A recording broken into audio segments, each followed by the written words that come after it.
అందరికీ నమస్కారం. చదువుతున్నది దేవి. చూడగానే ఒక లైక్ తప్పకుండా చేయండి. కథా శీర్షికలోకి స్వాగతం. ఈ కథ పేరు ఆశకు హద్దులు. రచన మాదిరెడ్డి సులోచన గారు. జయశ్రీ పత్రికలో 1977లో వర్షం వచ్చే సూచనగా గది అంతా ఉక్కగా ఉంది. కమలమ్మ లేచి కిటికీలు బారుగా తీసింది. బయట కూడా గాలి ఆడడం లేదు. విసుగ్గా ఫ్యాన్ వేసింది. ఫ్యాన్ వేగం పుంజుకుంది. అమ్మయ్య అనుకుంది. ఆమె మనసు శరీరం చల్లబడ్డాయి. తృప్తిగా బల్ల ముందు కూర్చున్న కూతురు వాణిని చూసుకుంది. నిజంగా వాణే అనుకుంది. తల్లి ఇంత తత్తంగం చేసినా ఆమె కళ్ళు పుస్తకంలో నుండి కదలలేదు. ఆ కుంఠిత దీక్షకు తల్లి మనసు ఆనందపడింది. గంగిగోవు పాలు గరిటడైనను చాలు అన్న సామెత గుర్తుకొచ్చింది. తనకు ఒక్క కూతురు అయితేనే బుద్ధిమంతురాలు, చదువుల సరస్వతి. ఇంకా ఏదో ఆలోచించబోయింది. బయట కాలింగ్ బెల్ వినిపించింది. బెల్లు పదే పదే మోగితే కూతురికి ఎక్కడ అవాంతరం కలుగుతుందోనని చకచకా బయటకొచ్చి తలుపు తీసింది. ఎదురుగా నిలబడిన బావగారిని, ఆయన కూతుర్ని చూసి నీరుగారిపోయింది. వెలబెలబోయి ముఖం వారికి కనిపించనీయకుండా పక్కకు తిప్పుకొని రండి అన్నది. భాస్కర్ లేడా అమ్మాయి? ఆమె బావ నారాయణ గారు అడిగాడు. నోటికి చెయ్యి అడ్డం పెట్టుకుని డైనింగ్ హాల్లోకి దారితీసింది. బిత్తరపోయినట్టు చూసి తండ్రి కూతురు ఆమెను అనుసరించారు. మధ్య తలుపు దగ్గరగా వేసింది తొందరగా. వానికి పరీక్షలు అన్నది ఎటు తిరిగి. అంతే కదా, నేనేమో ఊహించుకున్నాను. ఆయన తేలిగ్గా నిట్టూర్చాడు. కుర్చీ లాక్కొని కూర్చున్నాడు. అతని కూతురు గంగ చేతిలో సూట్ కేసుతో నిల్చునుంది. అలా పెట్టి కూర్చోమ్మా, నారాయణ అన్నాడు. అలా కూర్చో గంగ, బాగా ఎదిగావు. గౌన్లు వేసుకుంటుండగా చూశానాయే. సూట్ కేసు పక్క చుట్టతో బయలుదేరారు. యాత్రలకు వెళ్తున్నారా అన్నది. నారాయణ తటపటాయించాడు. చివరికి చెప్పాడు. పెద్దాడు ఈ ఊర్లో ఉండి వద్దురా అంటే గంగను బియ్యాలో చేర్పించాడు. వాడికి ట్రాన్స్ఫర్ అయింది. అమ్మాయిని మా దగ్గర జనగామలో వదిలి వెళ్ళాడు. ఆ పరీక్ష కాస్త బిఏ అవుతుందని. అవును మరి. హాస్టల్లో ఉంచాలని తెచ్చారా? వాణికి పరీక్షలు, లేకపోతే మా ఇంట్లో ఉంచుకునేదాన్ని. దానికి ఫస్ట్ క్లాస్ వస్తుందని అనుకుంటున్నాం. ఎలాంటి డిస్టర్బెన్స్ వద్దనుకుంటున్నాం అన్నది గడుసుగా. గంగ మొహం ఎర్రగా కందిపోవడం గమనిస్తున్నాడు. అసహాయత కొన్నిసార్లు అభిమానాన్ని ఇస్తుంది. అమ్మాయి కమల, నీకు తెలియందేముంది? నాకొచ్చే పెన్షన్ డబ్బుతో ముగ్గురికి పోగా హాస్టల్లో ఉంచడానికి డబ్బులు మిగులుతుందా? 4 రోజులు మీ బయట వరండాలో ఉండి చదువుకుని పరీక్షలు రాస్తుంది అన్న ఆశతో వచ్చాను. ఇంట్లో అయినా ఉండొచ్చు. మీరేమైనా పరాయి వారా? మా ఇబ్బంది చెప్పాను కదా. ఆడపిల్లైనా మగపిల్లవాడైనా వాణే. దాని చదువు ముఖ్యం మాకు అన్నది. అతను ఎంత ప్రాధేయపడినా లాభం లేకపోయింది. చవకలో మీకు తెలిసిన వసతి గృహం లాంటిది ఉంటే చివరి ప్రయత్నంగా అడిగాడు నారాయణ. నాకు అలాంటివి ఏం విషయాలు తెలియవండి. వచ్చేసారి మళ్ళీ ఫీజు కట్టండి, అప్పుడు ఇక్కడే ఉంచుకుంటాను. అంతేనంటావా? నారాయణ మొహం నిరాశతో చిన్నపోయింది. వాణి కోసం అందరం పెందలకడే తినేస్తాం, మీకు వంట చేస్తాం. కమలమ్మ ఒంటింటి వైపు కదిలింది. పిన్ని, భోజనం చేసే బయలుదేరాం. నాన్నగారైతే రాత్రుళ్ళు సరిగా భోంచేయరు. ఇప్పుడేం వద్దు. అప్పటి వరకు మౌనంగా ఉన్న గంగ కలగజేసుకుంది. పోనీ మజ్జిగ తాగండి. ఆమె లోపలికి పోబోయింది. వెనక వరండా గుమ్మం తీసుకొని భాస్కర్రావు వచ్చాడు. చూడగానే ఒకే మూసలో తీసిన బొమ్మలు గుర్తుకొస్తాయి. జాగ్రత్తగా మడిచి షోకేస్లో పెట్టిన బొమ్మల్లా ఉంటారు. భాస్కర్రావు దుమ్ము ధూళితో కొట్టుకుపోతూ రంగు వెలిసిన బొమ్మలా ఉంటాడు. నారాయణ, అరే అన్నయ్య, ఎప్పుడొచ్చావు? ఓ గంగా, ఎంత ఎదిగిపోయావే, సంతోషంగా అరిచాడు. ఏమిటా గావుకేకలు? వాణి చదువుకుంటోంది. ఓ సారీ మేడం. తను ఓ కుర్చీ లాక్కొని కూర్చుని అన్న క్షేమ సమాచారాలు అడిగాడు. కమలమ్మ తెలివిగా వారు వచ్చిన పని తన నిస్సహాయత చెప్పింది. భాస్కర్ ముఖం చిట్లించాడు. అదేంటి కమల, 1 సంవత్సరం వేస్ట్ కాదు. మరేం చేస్తాం అన్నది కళ్ళతో.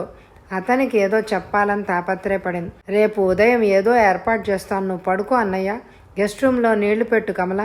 గెస్ట్ రూమ్ ఎందుకురా, హాయిగా పెరట్లో పడుకుంటాను, చల్లగా గాలి వస్తుంది అన్నాడు. భార్యాభర్తలు లోపలికి వెళ్ళిపోయారు. గంగ పెరటి వరండాలో తనకు తండ్రికి పక్కపరిచింది. నిజంగా ఆకలిగా లేదా గంగ? నాన్న, మీరు పాఠాలు ఎంత స్పష్టంగా చెప్పగలరో బంధుత్వాలను అంత అస్పష్టంగా అర్థం చేసుకున్నారు. నాకు పరీక్ష రాయాలని లేదు అన్నది తమ సామాన్లో పక్కన సర్దుతూ. చూడమ్మా, అంత తొందర పడకూడదు మందలింపుగా అన్నాడు. అతని కళ్ళ ముందు ఎన్నో దృశ్యాలు కదిలాయి. ఇంటి పెద్ద కొడుగ్గా తనకంటూ ఏమీ మిగుల్చుకోక తమ్ముళ్ళ చదువులు, చెల్లెళ్ల పెళ్ళిళ్ళు చేశాడు. అందరూ రెక్కలొచ్చిన పక్షిలే అయ్యారు. నారాయణ ఉనికినే అసహించుకునేవారు. ఒక్క భాస్కరం మాత్రం అన్న అంటే అభిమానం చూపిస్తాడు. బడిపంతులు చేసి రిటైర్ అయిన నారాయణ 2 కొడుకులను గుమాస్తాలుగా చేయగలిగాడు. ఆఖరిగా ఆలస్యంగా పుట్టిన గంగ వివాహం సమస్యగానే ఉంది. BA చదివించి ఎక్కడైనా ఉద్యోగం వేయిస్తే ఉద్యోగం చేస్తున్న అమ్మాయి అని కట్నం లేకుండా చేసుకుంటారని ఆశ. కమలమ్మ నైజం ఎరిగిన అభిమానం చంపుకొని వచ్చాడు. కూతురికి చిల్లర బుద్ధులు అబ్బుతాయని అత్తవారి వైపు బంధువులను జాగ్రత్తగా దూరంగా ఉంచింది. వాణిని జాగ్రత్తగా తన తెలివినంతా ఉపయోగించి పెంచింది. పరీక్షలంటే ఆ ఇంట్లో వానికి ఎంత అపురూపంగా జరగాలో అంత అపురూపంగా జరుగుతోంది. కూతురు చదువుతుంటే తల్లి జడవేస్తుంది, తండ్రి జవాబులు తయారు చేసి ఇస్తాడు. ఏ ప్రశ్నకు ఏ విధంగా సమాధానం రాయాలో అర్థం చెప్తాడు. కొన్నిసార్లు తల్లే చదువుతుంది గట్టిగా. వాణి BSc వరకు చదివింది. డాక్టర్ను చేద్దామన్న కోరిక తీరలేదు. వానికి జంతువులంటే భయం. రీసెర్చ్ కాగా అందరూ గర్వించే విధంగా ఉండాలని వారి కోరిక. కూతురు చదువుకు ఎలాంటి ఆటంకము భరించలేదు ఆ తల్లి. భర్తకు జ్వరం వస్తేనే మూలుగుతూ కూతురి అటెన్షన్కి డైవర్ట్ చేస్తాడని నర్సింగ్ హోంలో చేర్పించింది. ఇంటర్ చదువుతుండగా ఇప్పుడు గంగను ఉంచుకుంటుందనుకోవడం తన పొరపాటు అని గ్రహించాడు నారాయణ. మర్నాడు భాస్కర్ గంగను ఉండనీయమని చెప్పినప్పుడు తెల్లమొహం వేశాడు. నారాయణ గంగకు నచ్చజెప్పి ఉంచి వెళ్ళాడు. అతను వెళ్ళిపోగానే కమలమ్మ గంగ దగ్గరకు వచ్చింది. గంగ, ఆ పెరట్లో చెట్టు కింద దిమ్మపై కూర్చొని చదువుకో, నోరు తగ్గించి మాట్లాడాలి. అలాగే పిన్ని అన్నది. తన పెట్టి బెడ్డింగు పెరటి వరండాలో పెట్టి పుస్తకాలు తెచ్చుకొని చెట్టు కింద కూర్చుంది. వంటిట్లోంచి కాఫీ వాసన వస్తోంది. వంట భోజనాలు అయినట్టున్నాయి. చదవక పిచ్చి ఆలోచనలేంటి? తనను తాను మందలించుకుంది. కమల, గంగ భోంచేసిందా? భాస్కర్ గొంతది. మీకేం తెలియదు. నన్ను పిలిచి డిస్టర్బ్ చేయకు పిన్ని, నాకు ఆకలిగా ఉన్నప్పుడు తింటాను అంది. పరీక్ష, చదువు. అలాగా, నాకు తెలియదు. అతను వెళ్ళిపోయాడు. తను పిన్ని జానతనానికి ఆశ్చర్యపోయింది. అరగంట తర్వాత పప్పు అన్నం వడ్డించింది. పళ్ళెం వరండాలో పెట్టింది. గంగ మాట్లాడకుండా అది తీసుకొని తిన్నది. ఇక్కడ ఒక గమ్మత్తైన మనస్తత్వం ఉంటుంది. ధనికులంతా బీదవారిని, మధ్యతరగతి వారిని చాలా తక్కువగా అంచనా వేసుకుంటారు. నిజానికి శుభ్రమైన తిండి, రుచికరమైనది తినేది వీరే. ధనికుల భోజనం వంటవాడి దయాదాక్షిణ్యాలపై ఆధారపడి ఉంటుంది. వాడి మూడుని బట్టి టేస్ట్ మారుతూ ఉంటుంది. అలాగే కమలమ్మ కూడా గంగ విషయంలో పొరపాటు పడింది. గంగ అలాంటివి పట్టించుకోవడం మానేసింది. గంగ ఊరికే చదివితే బుర్రకెక్కదు. కాస్త ఈ జాడించిన బట్టలు ఆరయ్యమ్మ, ఆ చేత్తోనే ఆ చెట్ల కింద చెత్త ఊడ్చేయి అనేది. ఆ తర్వాత రొట్టెలు వత్తమని, కూరలు తరిగి వంటామకి ఇవ్వమని పనులు పురమాయించేది. భాస్కర్ కలగజేసుకుంటే అతి నేర్పుగా సమాధానం చెప్పేది. గంగ, ఆ చెట్టు కింద ఎందుకమ్మా, ఇలా వచ్చి కూర్చో, భాస్కర్ పిలిచాడు. మీరు మరీనండి, ఆ అమ్మాయికి అక్కడే గాలి ఆడుతుందట, కమలమ్మ కలగజేసుకుంది. వాణి మాత్రం భోజనాల దగ్గర కనిపించేది. ఎలా చదువుతున్నావని గంగ పలకరించిన ఆమె విసుక్కునేది. నాకు పరీక్షలున్నాయి, క్లాస్ రాని బ్రతుకు దండగా అంటూ వెళ్ళిపోయేది. వరండా లైట్ కింద రాత్రి చదువుతుంది గంగ. 40 number bulb. కళ్ళు నొప్పులు పుడుతున్నాయి. ఇంటి ముందు లైటు కాంతివంతంగా వెలుగుతుంది. ఇంటి చుట్టూ తిరిగొచ్చి ఆ లైట్ ముందు కూర్చొని చదువుకుంటున్న గంగ ఎవరో గోడ దూకగానే కెవ్వుమని అరిచింది. దాంతో అందరూ మెలకు తెచ్చుకున్నారు.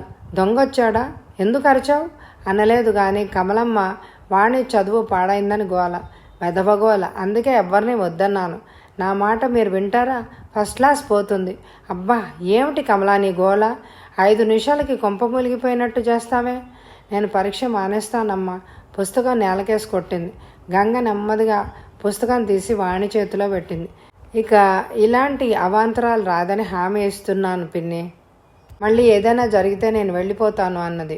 గంగ తన మాట నిలబెట్టుకుంది. పరీక్షలు ప్రారంభించారు. పరీక్ష అయిన సాయంత్రం వాణి చుట్టూ తల్లి తండ్రి చేరి ఏ ప్రశ్నలకు ఎలా రాశావని అడగడం, స్నేహితులకు టెలిఫోన్లు చేయడం చూస్తుంటే జీవితంలో ఏదో కొత్త విషయం చూస్తున్నట్టుగా ఉంది గంగకు. అంత హడావిడి చేయకపోయినా తండ్రి పేపర్ విషయాలు అడిగి బాగా చేశావంటే ఒక రకమైన తృప్తి కలిగేది.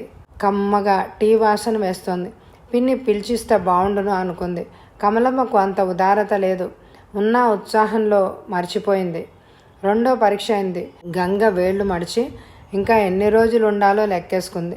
గంగ, రేపటి పేపర్ చాలా ఇంపార్టెంటా? కమలమ్మ ఆప్యాయంగా అడిగింది. సినిమాకి రమ్మంటుందేమో, బోరు కొడుతుంది అనుకుని లేదని చెప్పింది. వాణి కళ్ళు మండుతున్నాయట. కాస్త చదువుతావా? తను చదువుకోవాలి. ఆ మాట పైకి అనలేదు. అవును, నువ్వు క్లాస్ ఎక్స్పెక్ట్ చేయడం లేదు కదూ? అది క్లాస్ మిస్ అయిందంటే పిచ్చిదవుతుంది. కమలమ్మ ఆశకు ఆశ్చర్యంగా చూసింది. అర్ధరాత్రి వరకు వాణ్ణి అడిగినవన్నీ చదివి వినిపించింది. వాణ్ణి చాలు అన్న తర్వాత వచ్చి తన పాఠం చదవలేక పడుకుంది. ఉదయం లేవగానే మళ్ళీ చదవమని పిలిచింది. చాలే తెలివి, అది చదువుకోవద్దా? నేను చదువుతాను. భాస్కర్ అడ్డొచ్చాడు. గంగ పుస్తకం తీసింది. ఏ ప్రశ్న చదవాలో తెలియలేదు. అంత క్రితం రోజు విద్యార్థులు ఇంపార్టెంట్ అన్నవి 4 ప్రశ్నలు చదివేసరికి సమయం అయిపోయింది. గబగబా స్నానం చేసి భోజనానికి వెళ్ళింది. వంట కాలేదు. ఇంట్లో వాళ్ళంతా వాణి గదిలో ఉన్నారు. వాణి వాంతి చేసుకుంటోంది. నాన్న, నా పరీక్ష నేను తీసుకువెళ్తానమ్మా. నువ్వు ఈ తేనె తీసుకుని 10 నిమిషాలు రెస్ట్ తీసుకో. భాస్కర్ గొంతది. ఇదేంటండి కర్మ, ఈ స్థితిలో పరీక్ష రాయగలదా? ఏడుపు గొంతుతో కమలమ్మ అంటోంది. ఆ స్థితిలో తనకు భోజనం పెట్టే వారెవరూ లేరని తెలుసు. కాళ్ళు ఏడ్చుకుంటూ వెళ్ళిపోయింది గంగ. ఆమె అదృష్టం ఏంటంటే చదివిన ప్రశ్నలన్నీ వచ్చాయి. ఆ తృప్తితోనే ఆకలి మర్చిపోయి ఇల్లు చేరింది. భాస్కరు ఒక్కడే ఉన్నాడు ఇంట్లో. పిన్ని, వాణి బాబాయ్ ఏరి? వాణి పరీక్ష రాసిందా? లేదమ్మా, అప్సెట్ అయింది. నర్సింగ్ హోమ్లో చేర్పించాం. అసలు ఈ కాలం పిల్లలకు చదువు ప్రణాళిక అంటే ఏమిటో తెలియదు అన్నాడు. ఈ కాలం పిల్లలకు కాదు బాబాయ్, తల్లిదండ్రులకు అన్నది మెల్లగా. ఏంటమ్మా? ఏం లేదు. వెళ్ళి మొహం కడుక్కుంది. అతను అడిగితే టీ చేసి తను తాగింది. ఎందుకో ఆ టీ అమృతంలా అనిపించింది. అన్నం తిన్నది. గంగ పరీక్షలు అయ్యే వరకు వాణి ఆసుపత్రిలోనే ఉంది. కమలమ్మ కూతురు దగ్గర ఎక్కువ కాలం ఉంటుంది. గంగకు గిల్టీగానే ఉంది. తను వచ్చిన వేళా విశేషం అని పిన్నమ్మ అంటే ఏం చేస్తుంది? ఆ మాటలు పడే సహనం తనకు లేదు. సాయంత్రం ఊరు వెళ్ళిపోవాలి. పరీక్షలతోనే సరిపోయింది. 4 రోజులు ఉండమ్మా, ఊరు చూద్దు గాని భాస్కర్ అడిగాడు. మళ్ళీ వస్తాను బాబాయ్, వాణిని అడిగానని చెప్పు అన్నది. వెళ్లేలోపున ఒకసారి చూడాలని ఉన్నా ఆ కోరికను బలవంతంగా అణుచుకుంది. గంగ తన ఇంటికి వచ్చాక అసలు కమలమ్మ ప్రవర్తనే దాదాపు మర్చిపోయింది. రిజల్ట్స్ కోసం వేచి ఉంది. ఒకరోజు కమలమ్మ ఉత్తరం వచ్చింది. మొదట తనకు పరిచయం లేని దస్తూరి ఎవరిదా అని చూసింది. విప్పి ఆశ్చర్యపోయింది. మొదటి పేరాలో ఆశీర్వచనాలు, తన విషయాలు వ్రాసింది. గంగ, ఆనాటి నుండి ఉంది. మనం తలుచుకున్నది జరగడం మన చేతుల్లో లేదని, అయినా అదొక చాదస్తం కింద తీసివేస్తున్నాం. నీ పట్ల నా కోపం లేదమ్మా. నా కూతురు పట్ల విపరీతమైన అభిమానం ఉంది. ఆమె భవిష్యత్తు పట్ల అంతులేని ఆశను పెంచుకున్నాను. ఆశ అధికమైతే దురాశ అవుతుందని విధి మరొకసారి పాఠం నేర్పింది. నిన్నంత నిర్లక్ష్యం చేసిన 2nd క్లాస్లో పాస్ అయ్యావు. నా హృదయపూర్వకమైన అభినందనలు. మీ బాబాయ్ తెలుసుకున్నారు. 2-3 రోజుల్లో పేపర్లో రావచ్చు. వాణి బాగా అప్సెట్ అయింది. మళ్ళీ పరీక్ష ఇవ్వడానికి అంగీకరించింది. ఇలాగే తనను క్షమించమంటూ వ్రాసింది. ఏం జరిగిందే?